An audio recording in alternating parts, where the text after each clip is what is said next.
Sa tuloy-tuloy na operasyon ng PNP kontra iligal na droga, arestado ang isang lalaki matapos ang buy-bust operation ng mga otoridad sa Davao City. Patrolwoman Aldin Cañazares sa report. Arestado ang isang lalaki na kilala sa alias na Alomo sa ikinasang buy-bust operation ng mga tauhan ng Bahada Police Station sa ilalim ng pamumuno ni Police Major Mark Anthony Igos, Station Commander at pinangunahan ni Police Lieutenant Loreto Dalangin VIII. Noong Oktubre 17, taong kasalukuyan sa Block 3, Santa Cruz, Barangay Duterte, Davao City. Nasamsam mula sa suspect ang tinatayang 20 gramo ng hininalang shabu na may halagang 136,000 pesos kasama ang iba't ibang kagamitan o manoy ginamit sa iligal na transaksyon gaya ng drug paraphernalia, buy-bust money, bodle money, personal money, coin purse at cellphone.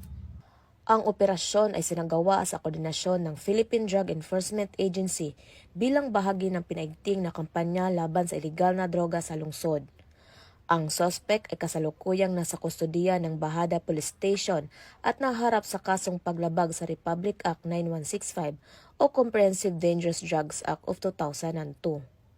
Muling pinatunayan ng matagumpay na operasyong ito ang matatag na paninindigan ng kapulisan sa Davao Region na wakasan ang bintahan ng pinagbabawal na gamot at tiyaking mananatiling ligtas at payapa ang mga komunidad.